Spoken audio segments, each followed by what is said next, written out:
with another episode of You're Already Accepted. With the podcast in it. Move! Yeah. What y'all trying to do? What y'all trying to do? Probably sounded really awkward in the recording, but it made sense in my head. No, I feel it. I feel Yeah. it. You know, little shout out to Bruno Mars and no, I approve. That's staying in. That's the intro right there. Okay. Well, we are back with another episode of You're Already Accepted. Well, I'm with the boys. It's another live episode. I'm with Ethan. I'm with Christian. What's up, guys? What's up?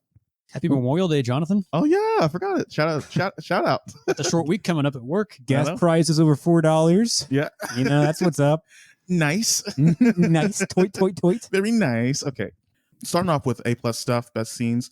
You want to before we do that, you want to just give us a brief synopsis? Just a brief synopsis of some of the main plots of the episode. Just so we're fresh in our minds. Because we got Annie and Vaughn. Annie and Vaughn are getting together.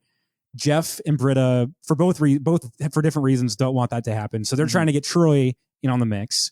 And so then while that's also happening, the rest of the gang in Chang, Pierce, Chang, Shirley, Troy, Abed, are trying to watch really bad 80s action movies, and Pierce is trying to fit in. So that's sort of the context of the episode, right? Yeah. Sort of the main plots. But sorry, I didn't mean to steal your thunder. What were your A+ moments? No, you're good, man. And like, it's kind of interesting because again, this is a classic ABC plot episode.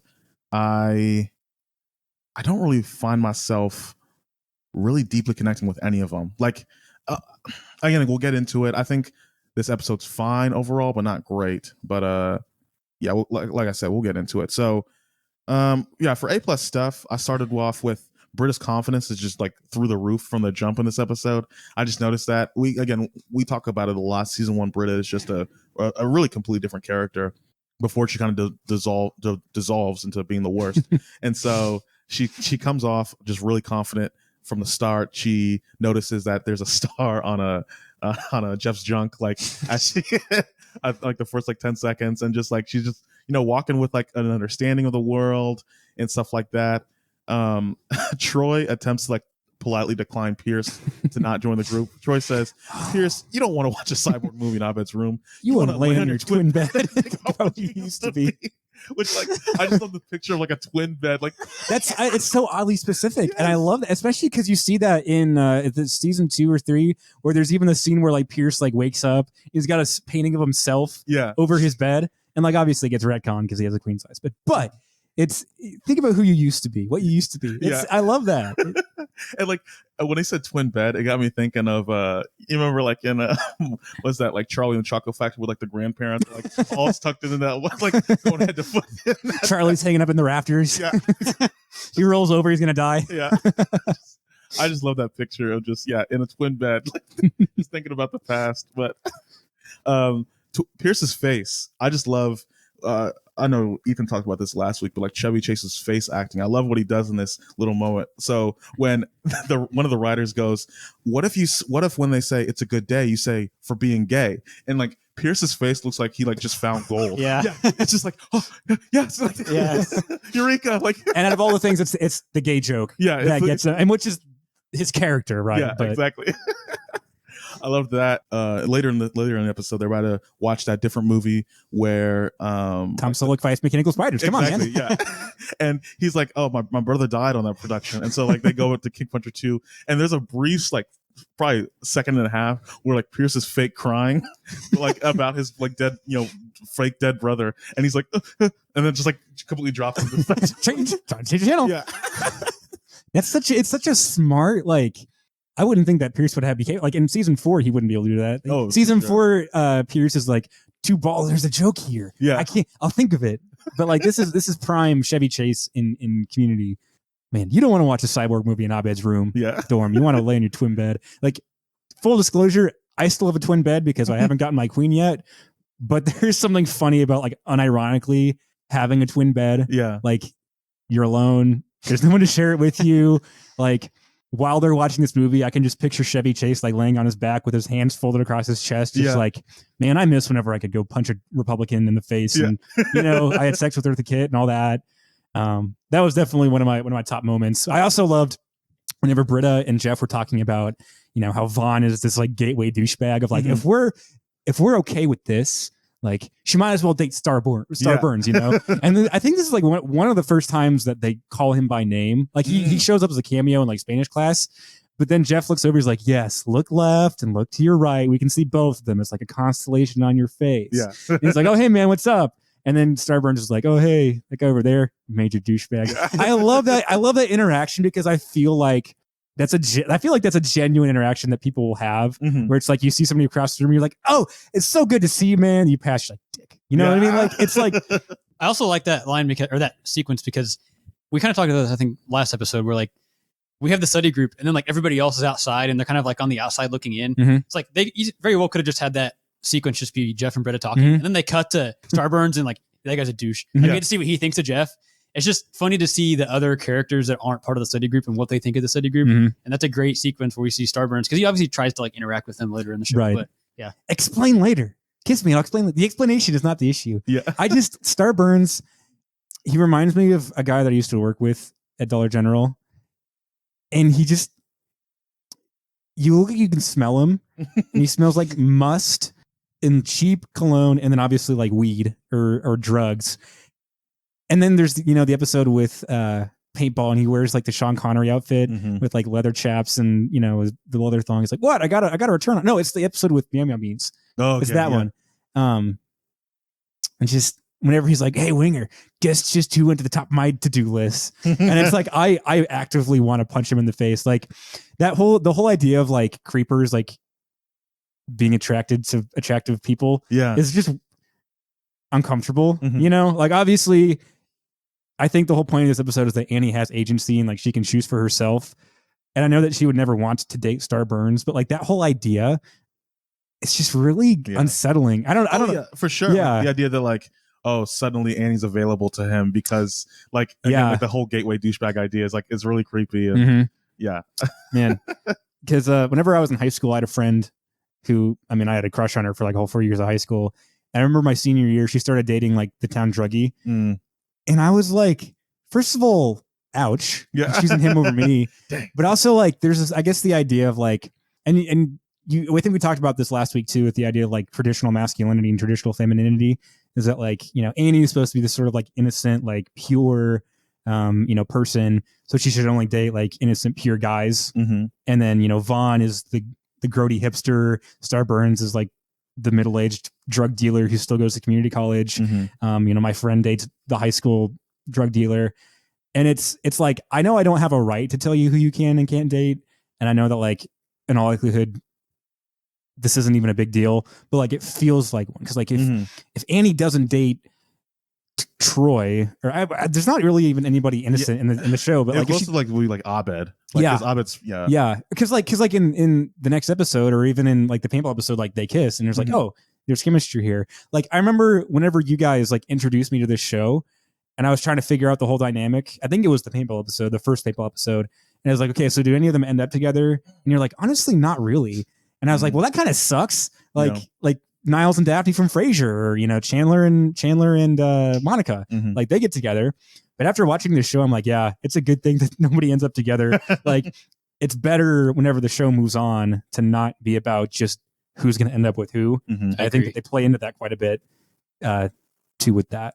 But my other, I think Pierce just kills it in this episode. He's like, what are you, my third wife's therapist? Why can't I just enjoy a movie with my friends? Like, screw you. Yeah. He just wants to fit in to the group. He wants to be included, which I think is a big theme in the first couple seasons of the show. As he knows that he's the old guy and he's insecure about it. He reminds me of, the person that walks into a room and you're like, well, we were having a nice conversation and now that conversation's over. I can think of a couple people right off the top of my head who are like that, but there's nothing inherently wrong.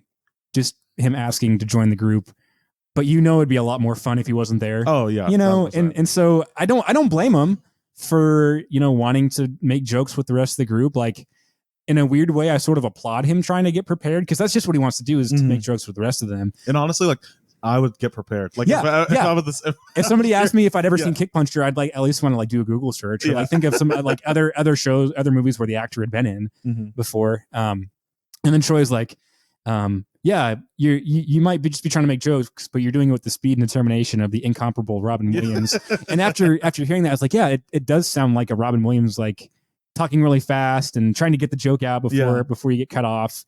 I really appreciated that. I was like another Robin Williams reference. Like that's like the third or fourth one this season already. Yeah.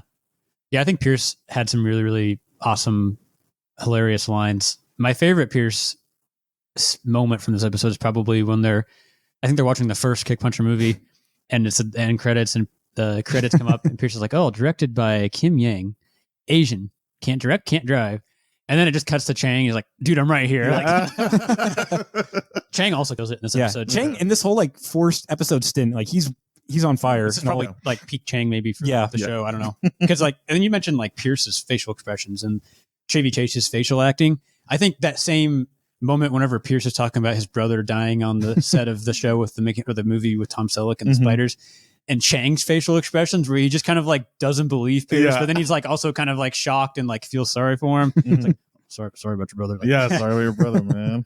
I think Ken Jeong and Chevy Chase probably two of the best maybe facial expression comedic actors that I can think of. And obviously Jim Carrey's like probably at the top of like these guys are just, I don't know, in a different class by themselves, I feel like.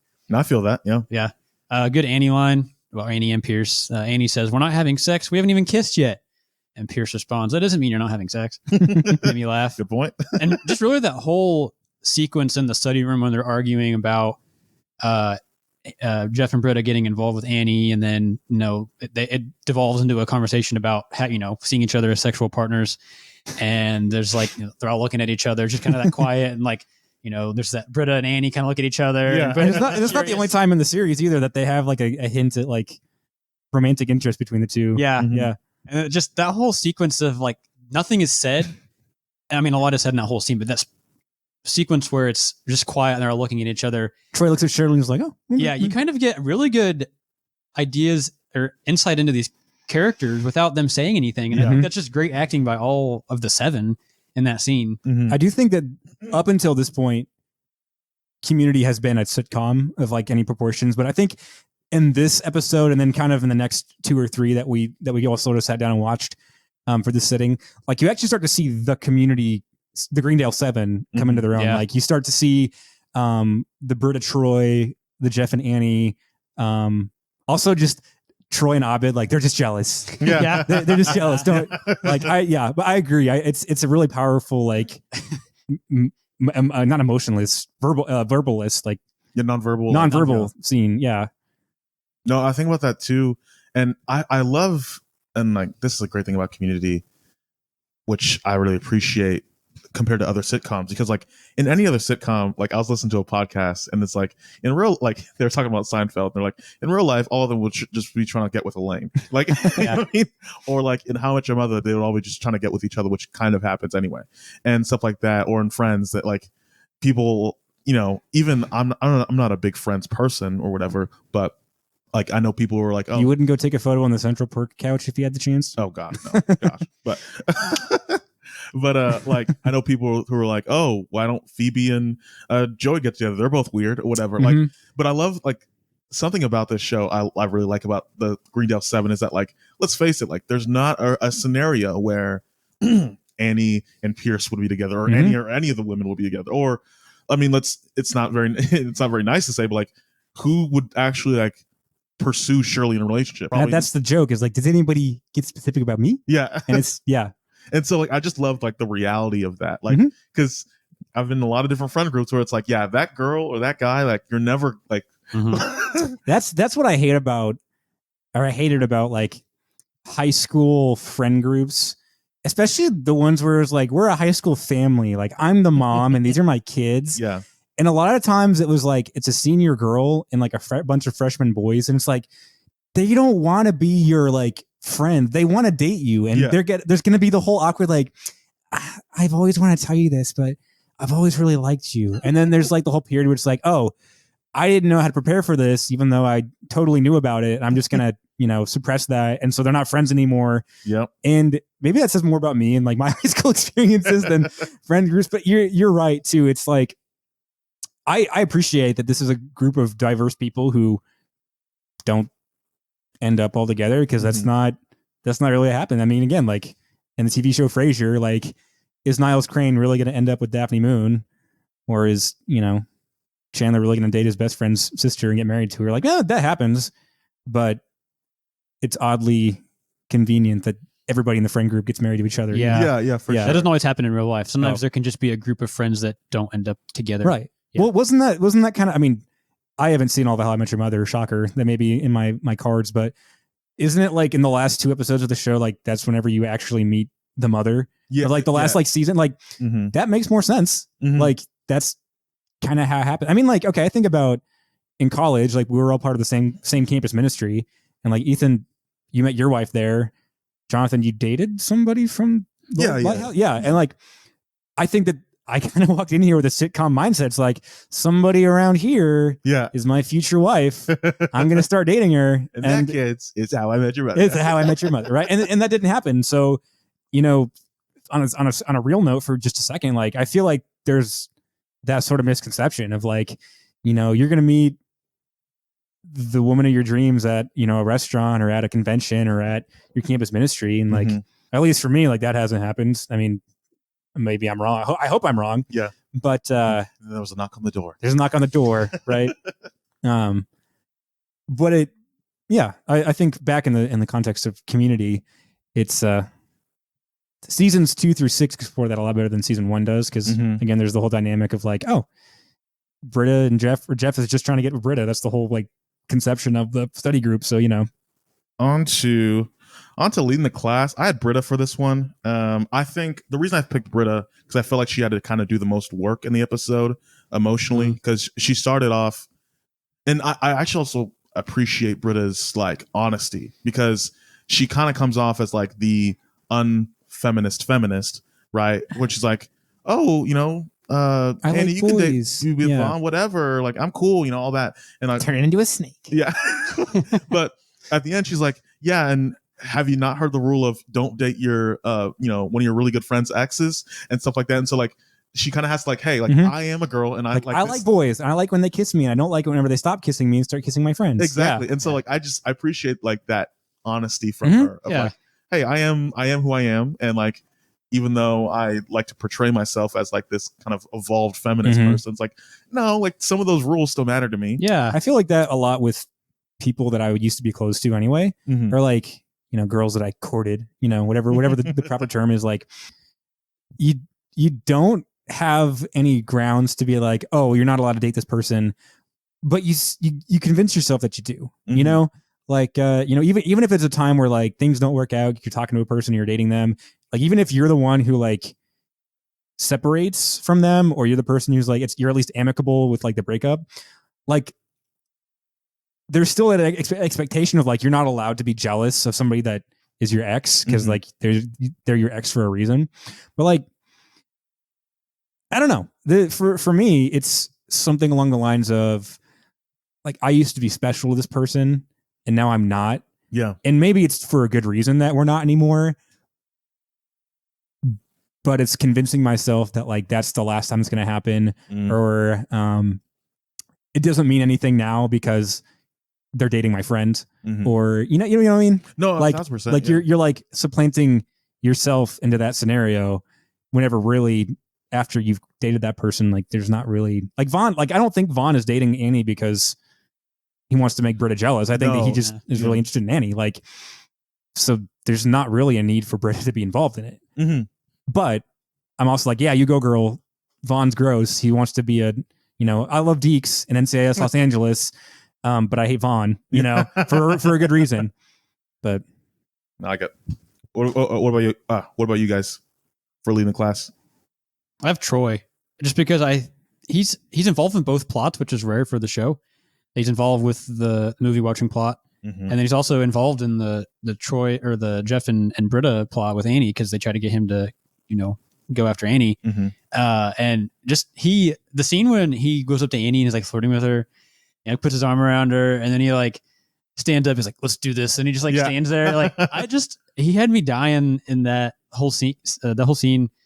Donald Glover, man, love him as an actor, and just I thought Troy did the most to stand out to me in this episode in terms of this, the study group and just the humor and I think being involved in both plots is something that doesn't happen a lot, and somehow it works. It doesn't feel like he was just shoehorned in just to be the character. Like it actually worked because obviously there was the chemistry between him and Annie before, where they knew that Annie liked Troy, so it made sense for him to be in that plot, but also for him to be watching the movie. Like it just made sense, and he fits into both plots really well. And I think that just shows the chemistry that Donald Glover has with like all the other actors in the study group.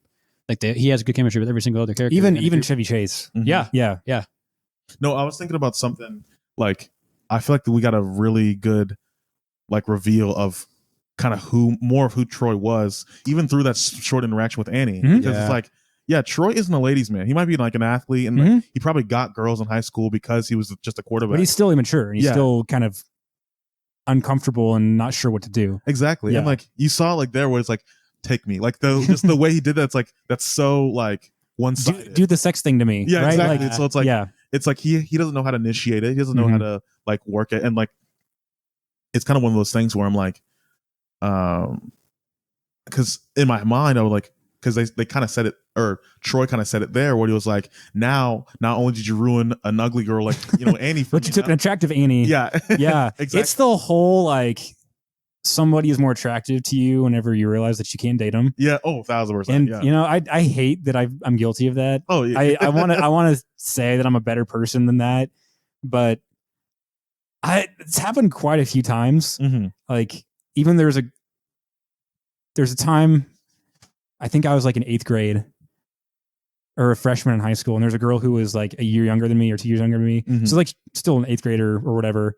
And so they're like, I've got a crush on you. It's like, sorry, I'm already interested in somebody. And plus it'd be weird if I did it in middle schooler. And then like, sophomore, like junior, senior year, like obviously she was 16 by the time. And I was like, oh, hey, remember that time you said you liked me? And she was like, yeah, I don't know what I was thinking. What a crazy, funny story. What a crazy, funny, hello, haha, yeah. It's so funny. But, for leading the class this episode, and I don't think I'm going to say this very often, I honestly think Pierce led the class. Because again, I don't think there's anything inherently wrong with him wanting to join the group. It's like, come on, you don't think I can make monkey shines at a picture show? I'm younger than 3 of you combined. Like, it's kind of funny because probably if you added up all their ages, he would barely be younger than them. Because if Nicole Brown was probably mid-30s, whatever. Mid-30s. I guess Danny Pute's actually a little bit older. Like, Abed seems really young, but Danny Pute's like, I think in his 40s right now. Yeah, but. Which on a Mystic Quest he is aged, like you can feel, you can it. tell, but but so Pierce again, like the whole idea of watching bad movies to make fun of them, like Mystery Science Theater, I love because it's making fun of movies, and then Pierce is like, you don't have any right to make fun of something that somebody else has made. I don't even remember what the whole quote is, because like you feel insecure about yourself, you feel guilty that you can't do something like that. And it's like, I honestly, like, I've wanted to fit into a group of people to do that, and I feel bad about myself whenever I don't. And I don't really blame him for trying to come prepared. I mean, we already established that. I mean, I think he dogs on the improv group a little too much. You guys really, you don't deserve to call yourselves a community college improv group. And of course, we've talked about how he's homophobic, and so gay jokes are always really interesting to him. So I got to knock him on that. But I mean, I think that he has a lot of really good line delivery. We talked about, with Tom Selleck laughing or being indifferent as his brother dies, quote unquote. I don't know. He really landed it with me, and I thought this is a good performance by Chevy Chase. So no, I agree. I feel that Pierce, I feel like did a good job, and again, like had to do some different things. I guess I want to hear either's opinion on this. Like, since it wouldn't last very long, I didn't mind it. But like how he had how he tripped at the end, and like the popcorn flew everywhere, and like everyone's laughing at him. Kind of like I was just like, I was just ready for that 10 seconds to be over. Yeah, the physical comedy, or like jumping ahead on that, but that's one of my nitpicks. Just, he's there to be the physical comedy foil. That's it seems like all he's there for. Really? I feel like that's all he's there for. I kind of feel like that they really lean on that a lot with him. It's just like he's the butt of the joke because he falls over and he's clumsy. See, I don't think of a time whenever Pierce says something that makes people laugh. That makes the group laugh? Yes. Well, I mean, later on in the episode, he's like, and then I was going to say, it's a good day to be gay, and they all laugh. Yeah, but like it's pretty rare. Like it doesn't happen. It's rare. Much. I don't think physical. I mean, Pierce is obviously the butt of the joke. I wouldn't say he's just there for physical comedy, though. feels like they lean on it a lot in this first season. They use him the most for physical comedy, right. I would say. I would say that he's used more for that, but I wouldn't say that's the only reason that he's there. Just because I think a lot of the jokes at his expense. Okay, like Shirley's, a lot of her jokes are that she's a divorced mom and she's a Christian, and Abed is that he's meta and that he has an undiagnosed disorder. Yeah. I think Pierce is that he's antiquated, like he's past his prime. I think Chevy Chase is Pierce in a lot of ways, because Chevy Chase is used to, we talked about the facial expressions, the physical comedy, so I think that they incorporate that in a lot of his humor. Mm-hmm. But I don't think that that's the only reason that he's here in the episode or in the show. Mm-hmm. I think, closer towards the end of Chevy Chase's time, whenever again they stop really developing his character and he's just sort of there until he gets fired from the show, I think that there's some more of that you do see of like, oh, I'm going to go to Shirley's Thanksgiving and I'm going to fall down, mm-hmm. Or I'm going to go to the Drugs Are Bad show and I'm going to, make a goof of myself. But yeah, I wouldn't say that he's just there for physical comedy. I think the idea that he falls down is just Chevy Chase. That's just his genre, his era of comedy. Mm-hmm. So no, I like what you said there in the sense of Pierce is Chevy Chase in the sense of like when you look at the scope of Chevy Chase's career, mm-hmm. like so great and mm-hmm. so hot, like a star that burns like so bright, right? And then seemingly like not that like there was no production during like the back half of the 80s and 90s mm-hmm. and 2000s, but it's like, sort of like a he's not the hot commodity. Mm-hmm. Like I think of like that 4 years where John Hamm was really popular, like he's in all the commercials and stuff. Look at the car. It's not that he's not anymore, but people get older and you stop, Brendan Fraser or Brendan Fraser. Or what's the Bob from Stranger Things? What's his name? Samwise Gamgee. Sean Astin. Oh, like it's not that he's or Michael Keaton. Like I could go on and on. Like people who, it's not that they don't deserve to be cast in movies. It's just that the news cycle rolls over and it's somebody new. There's not really an actor or actress that hasn't happened to. Mm-hmm. Like I mean, you can make not yet. Like, yeah, not yet. I mean, you can make like Tom Hanks had maybe the best run of any actor ever in terms of like the 90s. Yeah, but like even now, like the 2010s, he hasn't done as much. Yeah. And like just not as a lot more. The films haven't been as big that he's been. They haven't been like the must see like Forrest Gump. Mm-hmm. I watched his new one, Finch. That's just like on Amazon. Kind of trash. Really? It's like I don't know. Just hey, he was in Inferno in 2018. The Bridge of Spies. The Bridge of Spies. Yeah. Oh gosh, yeah. Yeah. Gosh. There were like some of those like just boring, like kind of low key Oscar bait movies. I was like, oh, I know, man. Greyhound. Yeah, Greyhound. There was the one that came out. I think it was Disney Plus, where he was a preacher. It was like a Western movie, and he was gonna. Yeah. You know what I was talking about. I don't know what it's called. I don't know what it's called. I saw that too. Yeah, because I get that one confused with The Good Lord Bird with Ethan Hawke. It's about John Brown. Have you ever heard of? Do you know who John Brown is? I don't think so. He's the So you've heard Bleeding Kansas before? No. Okay, so before the Civil War, like Kansas, like whenever it was admitted into the Union, there's a lot of debate over whether it's going to be a slave state or a free state. Mm-hmm. And so basically a bunch of people from Missouri rigged the election for Kansas to become a slave state, even though it was north of the Mason-Dixon line. Anyway, John Brown was a guy who's like a rabid abolitionist. Like if you see a picture of him, he's got like this huge beard.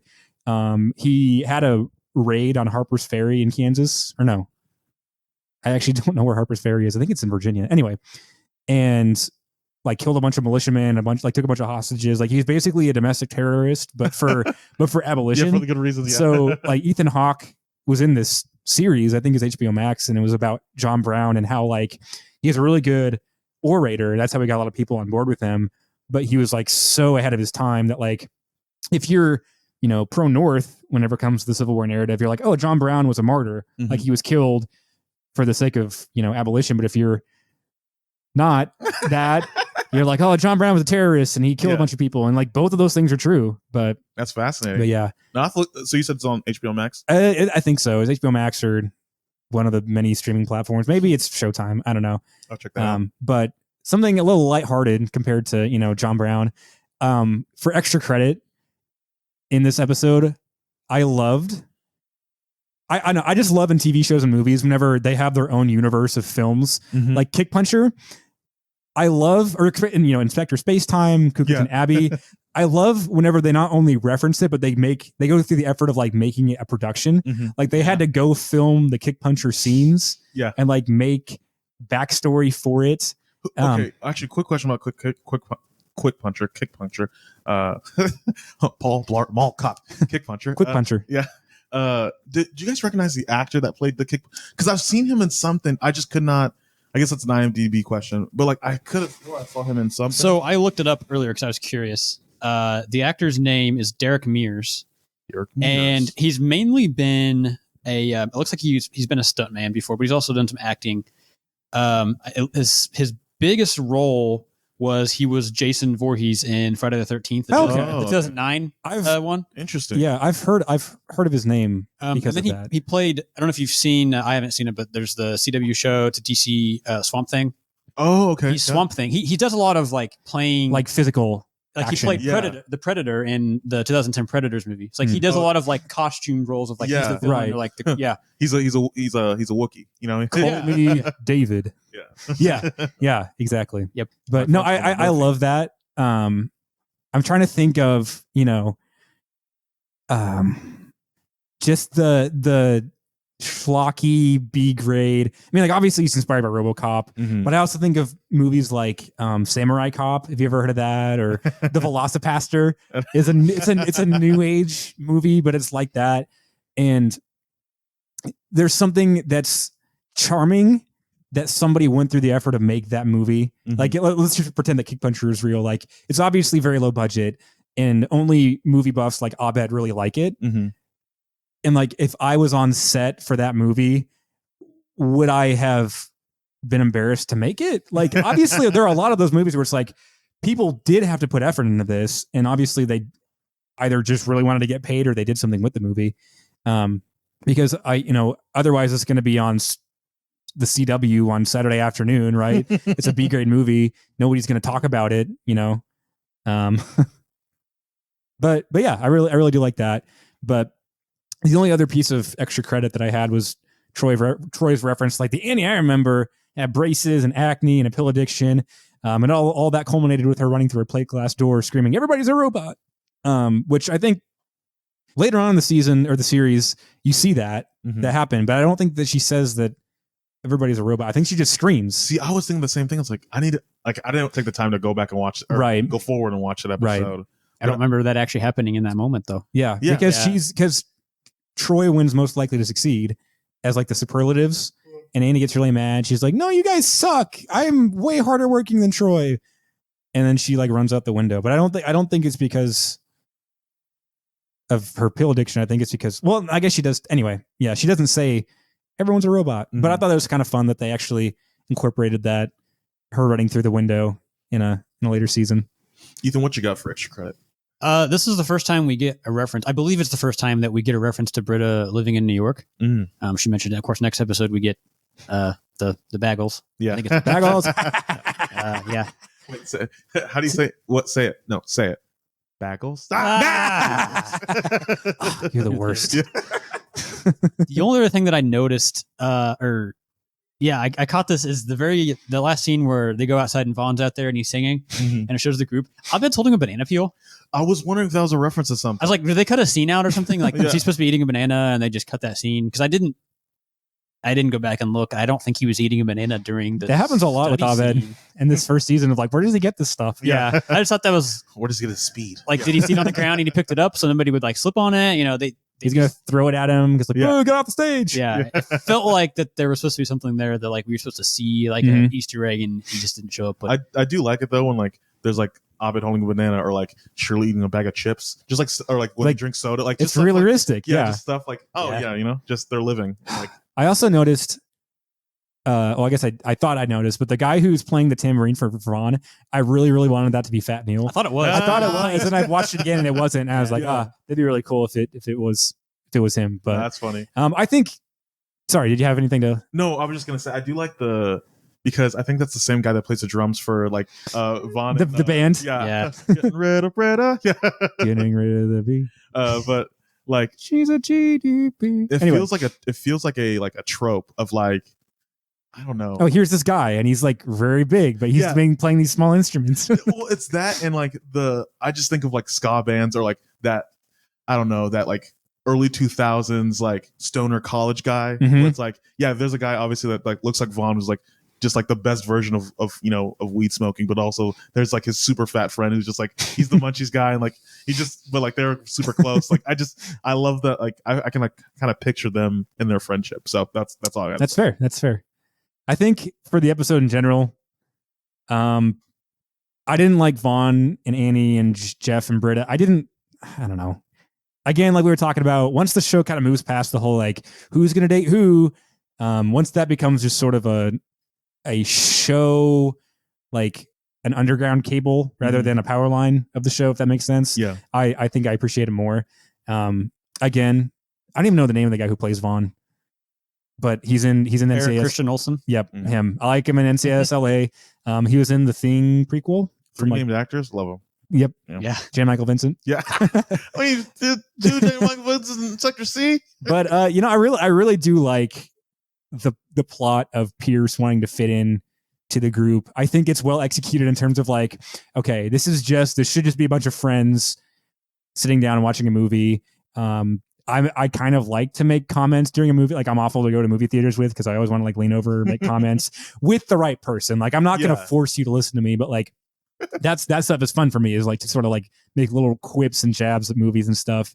And then the fact that Pierce hired a whole trope of like comedians to help him with that. Like, again, that's sort of like the extreme version of like, oh, I would like to appear smart to people that I'm hanging around if I want to impress them.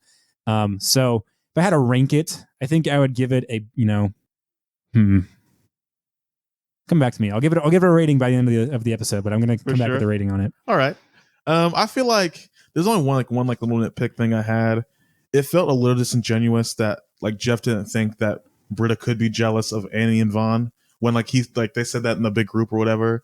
And I just was like, Jeff, you're smarter than that. Like, I don't know. I just feel like he should have recognized that. But overall, I feel like this episode was like a tight 7 out of 10. Not great. Probably close to a 6 and an 8 personally, but I thought it was fine. It helped that I was in a good mood today. So, like, we're watching these. So, definitely, again, we talk about it a lot, but definitely like a Mac Jones level episode. Not special. Doesn't really offend me, but doesn't really do anything special. So on that point about Jeff not realizing that Britta would be jealous, I thought about that too, but then I was thinking also, isn't Jeff, the whole point of this is Jeff's kind of jealous of Vaughn, of Annie going after Vaughn, because we know he's kind of, he's still dating Slater at this point, but like he's kind of shown a little bit of interest in Annie. It's like, I think he's just so focused on, I don't want Annie to be with this guy because she deserves better or whatever. I think that's probably could explain maybe why Jeff doesn't ever seem to think, I agree that Jeff should be smarter than that, but I just think he's so caught up in what Annie's doing, and that he's so more focused on what she's doing than what Britta might be thinking. No, I get that. Do you think like, because this kind of just hit me right now, so I could be way wrong, but do you think like after last episode, I'm not sure if the episode was right before this, but after the MASH episode, right, where he like has to kind of be the leader again, right? Do you think like that's where, because for me, I'm feeling like, okay, he's like embracing the fact that he's like the dad of the group, right? Which like that's because I feel like that's the motivation for him to really get involved, because like usually he said like he would be like, don't get involved, Britta, like, because it feels like a situation where Britta would get involved and Jeff would be like, don't do that, but okay, if you're gonna get involved, I'm gonna like make sure this doesn't blow up the group, right? And so am I off there in thinking that like this is Jeff trying to be like the dad of the group, or I don't know? I think whenever he and Britta, or Britta's like, Annie, we kind of see ourselves as the mom and dad of the group. I don't think that Britta's being genuine with that. I think that she's using that as an excuse. I don't know. I'm kind of torn. I don't think at this point Jeff is trying to get Annie away from Vaughn so he could date her. I think that there are some underlying things of that. Like, how many times have you had a crush on? There have been times where I've had a crush on somebody, and they've tried to be like, oh, what do you think about this guy? And be like, oh, I don't think that he's the best. This is what's called Holt line. Heard he's a pill popper. I heard he's a pill popper, but I do think that there is like he's got a point. I think that he believes what he says whenever like Vaughn's a gateway douchebag. And he's like, man, I don't want to see any spiral down. So I mean, I feel like you're kind of on with that. Gotcha. And I guess like also in my head, I feel like we haven't like seen Vaughn in the series yet be much virtuous, like because like when he was with Britta, he didn't do anything like particularly virtuous or special or kind or respectful or anything. He was just a guy, and so like I can kind of see an angle where like they're okay. Let me protect my girl. Vaughn feels very flat as a character. Like obviously his whole personality is that he's the hippie, but it doesn't really ever go past that. Besides the fact whenever he's like, you don't deserve ice cream. Your study group is evil. You promised to like. You get that flash. You get that flash of him like being a Greendale student who hates the Greendale 7. Yeah, but he just sort of exists to be a romantic interest for one of the study group, particularly the girls. But actually, okay. Speaking of that scene too, I was thinking about this. Do you think? Because I feel like emotionally for me, right? If there's a girl and she just, I finally accepted the fact like I'm probably not gonna be able to be with her, and then I start pursuing this other girl, right? We've been like talking for like a week or something like that. But then that same, like the original girl comes back to me and it's like, hey, I want you. I feel like I would have a hard time being like, no, I'm with this new girl now. Like, you know what I mean? Like, I just feel like I think I would have liked a little bit of debate there with her, with Annie.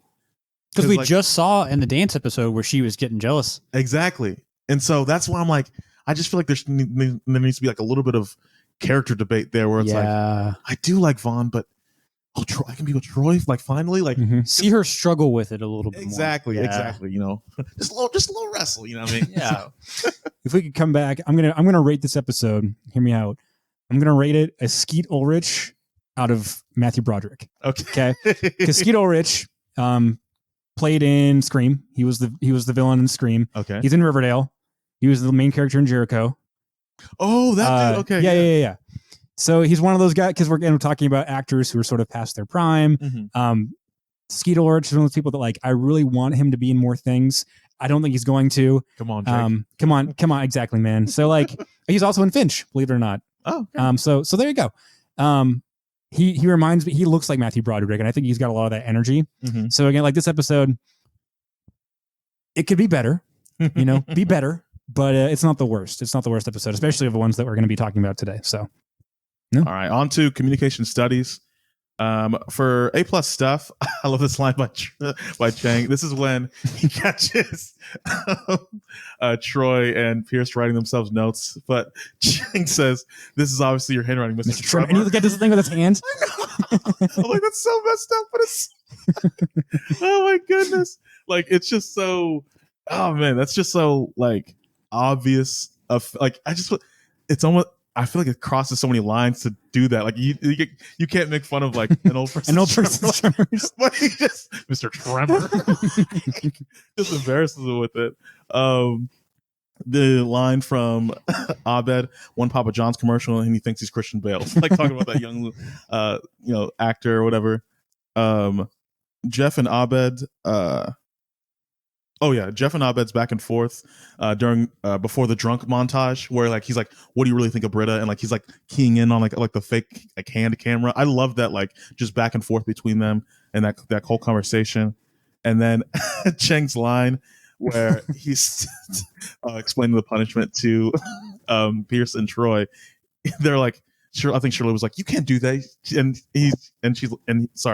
he's like, "Have you met me?" Like my brother and I consistently could like quote that line to each other, like in different contexts. Like you can't put that much butter on your movie theater popcorn. Like, "Have you met me?" It should be one of the memes that came from the show. I'm surprised that wasn't a line that made it into more popular memes. What do you guys got? I thought the whole fake Chang as being a kid really cracked me up. Just the fact that Abed found this young kid to be Chang, and there's a lot to unpack there. Yeah. And all of Chang's scenes, you mentioned like him making fun of Pierce and that sequence with him, and then he like busts Troy, and even like he said he hated the bull crap Froyo. meter and just like, and he's just so over the top. But he goes beyond just being like loud, which we've talked about, I think, before with the Jack Black episode, where being loud doesn't equal funny all the time. Like he's actually got smart in dialogue. Yeah, exactly. Yeah. He's not just saying it loud; he's actually saying it or loud like and well. Or, yeah, and not just the delivery, but just the lines themselves too. Which, and I think he loses that as the series goes on. Oh yeah, he definitely does.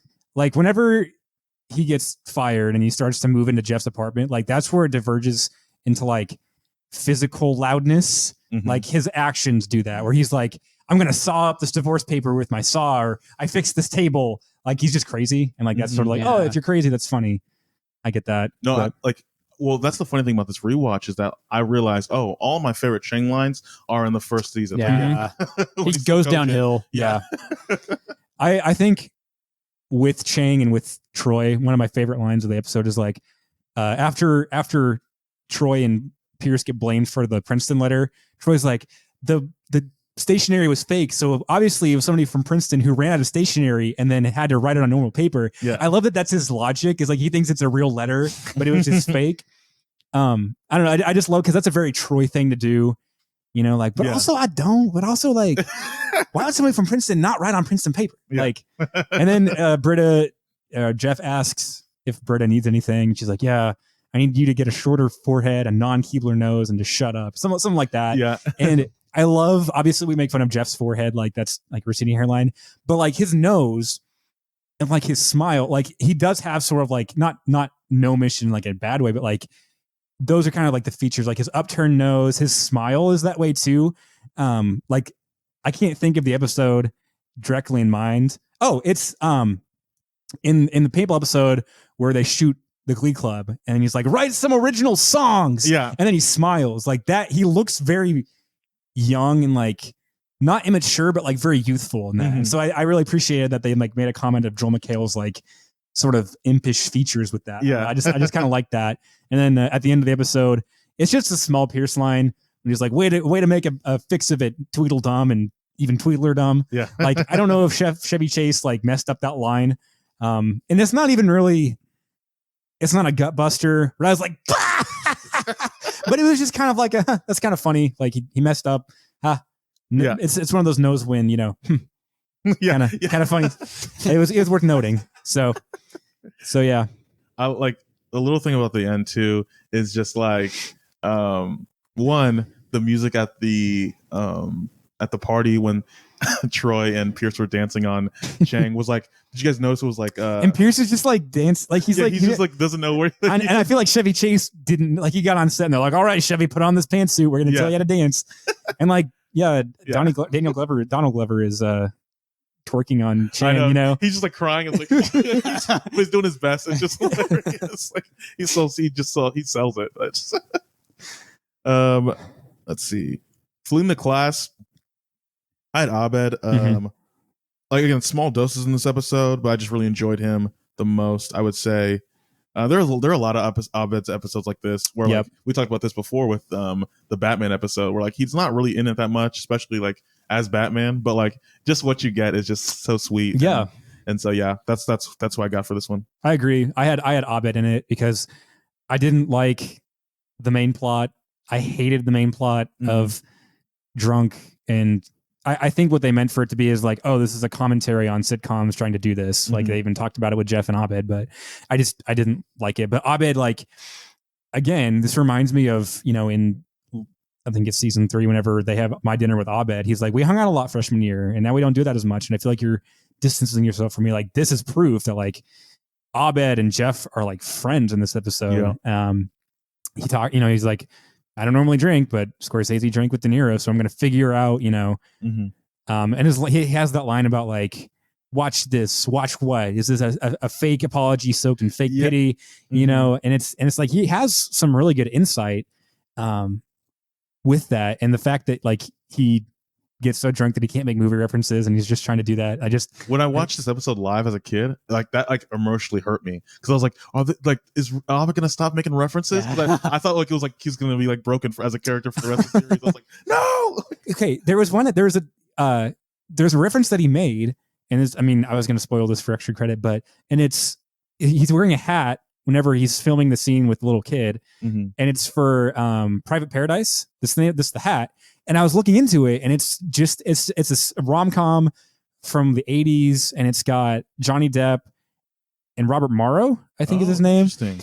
And I was looking on community like fan boards. I even looked on like IMDb, and the only thing that I found was on the Private Paradise like IMDb page, like, oh, it was referenced in Community, but like it wasn't necessarily like a standout movie, or even like really impactful to like the genre. So it was interesting that he had that hat on, you know. Yeah, I would think that he'd have like a Ron Howard hat or something, you know, like Jerry Bruckheimer, I think Arrested Development or something. But yeah, so Abed, he's just Abed. That's interesting. I want to say Abed as well because I think he does a lot, but I want to break the mold. So I'm going to go with Jeff. I feel like Jeff does the most in this episode, and I think there's just, I don't love this episode. I don't love the plot. I agree with Christian. We'll get to that with nitpicks.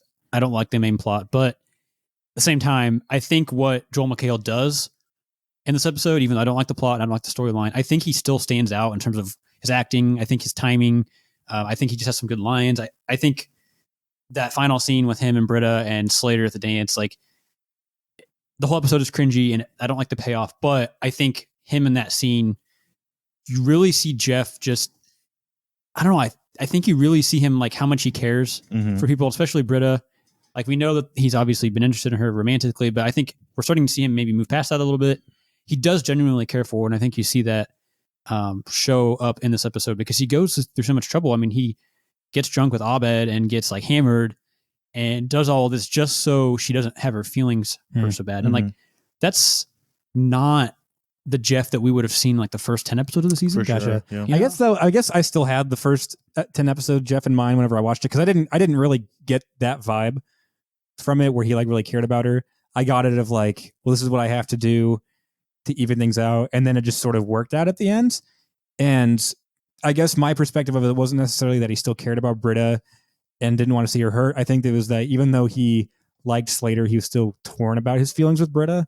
And that's why whenever he saw her like dancing by herself, for me, it was like, well, I'm not going to be happy with either woman because I'm always going to be thinking about the other woman. Like if I'm with Britta, I'm going to be thinking about Slater. If I'm with Slater, I'm going to be thinking about Britta. But I do think that, I mean, Joel McHale, rather than the whole like, hey, Britta, thinking got me to drink. I hated that line. It was so bad. But I do think his like the way he like processes through things with Abed is like you can tell that like he's trying to be sincere about it, and like he does have sort of like a recognition of like, oh, well, I've been acting sober my whole life, now I have to act drunk, so might as well get drunk for real. So I do see that. I love the line he has about Britta during that whole rap with Abed, where he's like, I mean, she's traveled the world, but she doesn't get it. Like it's just like everything he says is just spot on. Yeah. Do you like Britta? Of course I do. Who doesn't? Over half the people who meet her. Yeah. He has a photo of Britta. Like it looks like it's just in the study room. Like she like looked sideways and like he took a photo. Yeah, it was pretty good. Oh gosh. What you got for extra credit, Jonathan? Let's see. Extra credit. 1 sec. You mind if I go while you're looking up? Yeah, go for it, man. Okay, so Slater and Jeff show up to campus together, and they're in the parking lot, and there are palm trees in the background.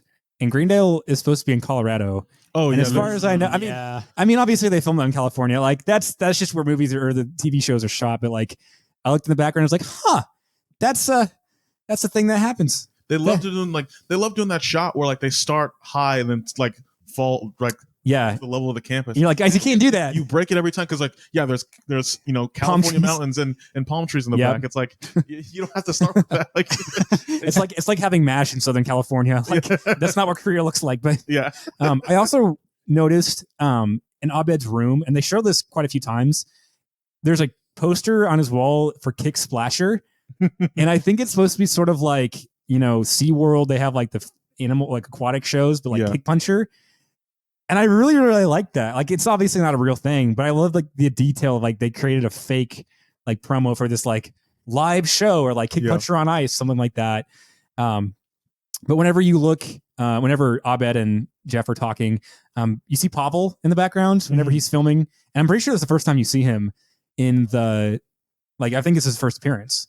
Is it? He's got one other. Okay. Like they say hi to him in an episode. Oh, okay. Like, I think this is his second appearance Mhm. in the series so far. But I forget that like he's like actually like Abed's assistant. Like in the mockumentary, like the office, the floating head episode with Pierce in the hospital, like Pavel's in it. Or whenever he's meeting Brie Larson and they pour water on his head, like Pavel's the one on the steps. So you kind of forget that he's an actual like character. He's not just kind of sort of like it's funny because he's the Polish character. Like he's actually in it. This is the first Shut Up Leonard that Jeff has. Like, hey guys, thanks for eating all the macaroni. Yeah. Like, shut up, Leonard. I don't even know what you're talking about. And it's like, I actually did all the macaroni, but it's weird that he knows. Yeah. And that's just obviously it's a funny gag. I think Leonard, he's just a fun character all around. Mm-hmm. I don't know if you realize I've never seen Breakfast Club. It's like a classic, but apparently it's and I was trying to think of the name. It's Claire is the name of the character, but Molly Ringworm is actually Molly Ringwald. That's the name of the actress. Yeah. So I don't know if that's like common knowledge for people who've seen the movie, but I thought that was kind of funny that he messed it up. Excuse me. And then this wasn't really an extra like a trivia thing, but it kind of got me thinking. So the whole show starts, in the universe. Like let's not look at this Community like as the TV show, but Community like in the universe of Greendale. Okay, Jeff and all the people, the study group gets together because he's interested in Britta. He just gets people to come together. Okay. In this episode, especially whenever Chang is like making fun of Troy and Pierce, it made me realize that like this first season, like they actually spend quite a bit of time in the Spanish class. Yeah. Like, and so I was thinking like, what would have happened? Again, not for the show, because obviously the show wouldn't have happened and the writers wrote it that way, but like in the realm of Greendale, what if Jeff or Britta had not taken Spanish that semester, that like they started the study group? Okay. What would be different? Like what would have happened? Like, no, that's fascinating. Yeah. Cause I guess we can kind of like wrap it out. Like, I feel like Pierce would kind of be the same in the sense of like, he's still looking for like an extended family. Mm-hmm. Right. So he's like trying to join different groups. Showing off his musical talent. Probably that would be like a good like season 3 episode, like an alternate timeline, an alternate timeline episode or something like that. Like I like that idea. But there's just so much that you could do with that. I mean, we obviously get the six alternate timelines episode with the the dice, but like that's just for that one moment. Like, and Abed even has the episode where they go back in time, but it's the one where Annie goes through the plate glass window where he's like, we were meant to intertwine because they were all getting the same Greendale flyers on the same day, but I don't know. It just got me thinking, like, especially because like Chang is a Spanish professor, like more of the first season takes place in there. And I think as the show goes on, class doesn't really take as much of a front seat, like anthropology or biology. Like obviously like each season has its own professor that's like, sort of the person that you see. But I was just like, it's interesting. Like, okay, if Jeff doesn't go to Spanish, he doesn't start a study group to get with the hot blonde. I mean, it's possible that he would have done it for ladders class or, pottery class. Ladders! I mean, it's possible. But like, obviously the group doesn't get together. Abed doesn't meet Troy and they become like best friends. So he still becomes, sort of a social outcast. Maybe he even goes on to like, make a movie and like be really famous. Like, I don't think there would only be negative things that happen if the group doesn't get together. Like, I'm sure Annie would, she would graduate top of the class and, maybe Shirley is so lonely that she like forgives Andre and gets back with him, or she meets somebody else on campus who's like not toxic and racist and homophobic, who's another Christian. I think season 1 Britta, obviously season 4 Britta and season 5 Britta are a lot different from season 1. But I think that she would have graduated, maybe gone on to get like a 4-year degree, because like right now her character is sort of like she's a drifter and like she just happens to be at Greendale right now. I think what it turns into is that she's sort of a failure in life. Like she always talks herself up and she gets really passionate about things that don't really matter. But obviously this is a huge rabbit hole that has no bearing whatsoever because the show doesn't go that way. But again, it's interesting to think about that because like I think Dan Harmon does a good job of writing the characters this way, and I think the actors do a good job of portraying it to where these feel like, in a heightened reality, they feel like real people who have like real lives and real potentials. So I just, all of that came from the bullcrap meter in Ching's class. But yeah. No, I love the idea though of like, what would it be like? Because I feel like that is a good, man. Yeah, like honestly, in a where, no, I wouldn't say that. I was about to say like, would I enjoy that more than a Greendale movie? It's like, I don't know, but I love that idea for sure. You could get Disney Plus to pick it up and make it animated. Yeah, but where like, what if? Yeah. Gillian Jacobs and Yvette Nicole Brown play, but they voice their own characters. But Troy is played by somebody who sounds vaguely like Donald Glover. Yeah. like what if? You guys notice this is the first? I'm assuming you know about the Beetlejuice joke. That's pretty like popular. Bitter butter Beetlejuice. Yeah, this is the first Beetlejuice mention. So joke number one. Nice. Mention number one. Say his name 3 times. Yep. Candyman. And then for final thoughts, this episode for me felt like another fine, like not great episode. Like overall solid, I'd say. But again, nothing super special here. And again, I think because like with the whole drunk storyline, I don't mind it as much because I feel like Abed does a good job of like stirring the pot and explaining it to Jeff. And like and this is just a me personal thing. I love the idea and like the study of power dynamics because like that's it's absolutely real that like in every group, every 1 person, 2 person, 50 people, like there are little power dynamics and like the power dynamics are all in someone's mind. It's not like, oh, and they're different depending on who has the power, exactly. right? Like, I can have a different power dynamic with Christian. Christian could be over me and I'm over Ethan. But then Ethan thinks that Jonathan's over Christian. And so and he wrote me into this. He wrote me into this. And so like I just love the like idea of power dynamics and understanding that like, oh, you've shifted the balance and stuff like that. So I think that's just why this episode's a slightly better one for me. Again, probably close to a 6 and an 8, but that's for me what that's I'm saying. fair. I disagree. I hate this episode. It's so boring. I don't feel like there was really that many moments that made me laugh. I mean, the Pearson Troy subplot with the fake Valentine's gifts, like that's pretty good. There's a good payoff for that one. That's funny, but it feels like that subplot gets wasted for this episode because the Jeff and Britta drunk text or drunk voice call, whatever voicemail plot, I don't know. It's just not interesting to me. Like it's necessary for their relationship and their character arcs because obviously there's a lot of payoff later on in the end of the season with their relationship. But that gets totally thrown away by the end of season 2. But it really does. But I don't know. I think the execution was mishandled. I think that the idea of having an episode where you really start to see kind of, I don't know if there's really a change in their relationship, but we just really dive into that more. It could have been done a lot better. The episode was so boring to me. I didn't really feel like I cared that much. I feel like I should care, but I didn't laugh that much. I just wasn't invested in the story. There wasn't a lot memorable about this episode. I dislike Slater, and I realized we talked last week about who the actress looks like, and I realized that it reminds me of somebody that I'm not a huge fan of, that the 3 of us know. But so anything that she's in, it sort of bothers me. But I feel like at this point, we're halfway through season 1.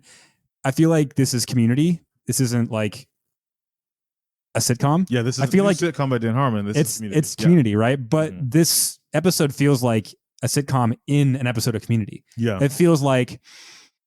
Yeah, it doesn't click with me. I don't get. I mean, maybe you can help me walk through this. I don't get how. Okay, Britta is embarrassed by Jeff. Jeff realizes he has to drunk calls her, and the next day she's fine. Like it doesn't pay off for me. I don't feel like it's really deserved. I feel like that should have been a 2-parter episode. And Britta's like, oh, you don't think that you can just even the score with me by doing the same thing. Like it doesn't feel like that's a good point. That's good. Yeah. And good answer. So everybody said, okay, sorry, I'm done. Harvey, yeah. But then like, Britta shows up and she's like, I knew you didn't remember anything when you called. It's like, why is she like joking around with him? Like it doesn't settle. Slater basically does a 180 of like, oh, you're awful. You thought that I was Britta. And then, oh, perfect boyfriend, like, and actually now that you talk about it too, because what's it called? Britta's drunk voicemail was about Jeff. Like, hey, I'm calling you. Yeah. Right. So it's like, obviously she's trying to talk to him. Mm-hmm. His drunk voicemail was about Slater. Mm-hmm. So it's like, you're right in the sense of, oh, maybe the power dynamics, like we say they've shifted because that's the episode and like that's supposed to be the point, but they really haven't, in the sense of he still holds the emotional cards. But there is that line from Britta at the end where she's hugging Jeff and she says, by the way, that was only the first 10 seconds of a 40-minute. And it kind of gives a hint of like he started talking about Britta, but she chose to leave that part out. Very informative. I thought that he was just talking about like, oh, Slater and I boned and this is... Well, that's kind of what I think. I don't know. I thought about that at first, but then the more I thought about that line, the way she says it and just the fact that they include that, I kind of leaves it up to maybe how do you interpret it. But I kind of almost think that she's getting at Jeff was talking about Britta in a way that Slater wouldn't have liked. Mm-hmm. And Britta basically saved his butt and just said, played that part. But then why would she protect him in that sense? Because Slater's mad at Jeff and Britta's basically saying, hey, there's no reason to be mad. And Britta doesn't like Slater. Slater doesn't like Britta. But Britta also is not the kind of person that would purposefully do something that would end their relationship. And she tried to do that with Annie and Vaughn. She did. But she different dynamic. But she didn't date. You're right. That's true. So maybe it's, kind of like you talked about last week, where it's like she doesn't like that Britta or that Jeff and Slater are dating, but she knows it makes him happy. Yeah, I think to your point about why would she protect him, I think we see that she still likes him a little bit, or obviously reading that idea that there's still that dynamic. The fact that he was trying to make her feel better, even if he probably did a poor job of it, and we maybe agree that she turned around too fast and was fine with it. I think what was said in the voicemail and the fact that she realized that he was trying to like help her out and make her feel better probably made her realize, okay, I was being too hard on myself. Like, I still like him and I wish you weren't dating Slater, but right now this is the best thing for our friendship that you keep dating Slater. See, I feel bad for saying this, but I think that we're really reading into something that just wasn't well fleshed out. I think that that's the long and short of it. Like, I love Dan Harmon, and I want to hope that Dan Harmon is above reproach, and like every little detail he has is like, because he would be the person to do it. But I honestly just think that, like, again, this storyline doesn't belong in season 3 of Community or season 2 of Community. Like, it's just a season 1 thing. So I mean, I think that it played out the way it was supposed to, but I just don't think that it should have played out that way. If that makes sense. Yeah, I agree. Yeah, but I mean, the idea of Annie and Shirley trying to stick up for Troy and Pierce, that didn't really shine well for me. Like, at the end, Troy is like, oh, the whole reason we were upset was because we didn't think we had women who cared about us, but now we realize that we do, because Shirley and Annie tried to stick up for us. I'm like, that wasn't really well communicated to me through the episode. Like, for me, Shirley and Annie wrote the letter because they were tired of Chang making fun of Pierce and Troy. It was less about Troy and Pierce. It was more about Chang, right? And so Troy was like, oh, we don't have to be dating Annie and Shirley. Like, they care about us. And like, that's a good sentiment, but I don't really think that the episode was geared towards that, you know? That's a good point. But, I think about that. Troy is like, we got to be manly and protect our ladies. And that reminds me of the episode with him and Britta, where it's like, you look so pathetic that the most manly thing to do was to come up and save you. Right. So I do see some overlap that's there, but yeah, it just, I don't know. This episode really misfired for me. And it wasn't unbearable. Like, again, I had to watch it 3 times and I didn't hate it by the end of it. I don't like Slater. I don't like the whole Britta is the damsel in distress, sort of like the straight man or the straight woman of the storyline. So if I had to rank it, I'd rank it a Valentine's Day out of Easter, because I hate Valentine's Day.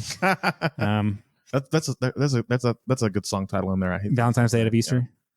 Oh, we skidded past this for episode 15, but Vaughn, in the last episode, Vaughn mentioned I haven't been getting your messages because I threw my phone in the river, and I was like, who am I going to call if I can't call you? Yeah. And then I realized my landlord, my sister, you. Yeah. And that sounded like a song title to me too, like my landlord, my sister, and you. Yeah. Like it'd be a song about like people who check up on me, like for different reasons. Oh, that's so sad. I love it. Yeah. God. But so it's song title. That's what made me think of it. But yeah, this episode was no bueno for a lot of reasons. Not the best community episode, but It's better than a lot of other, better than Call Me Cat. What's that? Exactly. It's a sitcom on Fox. Oh gosh. Anyway,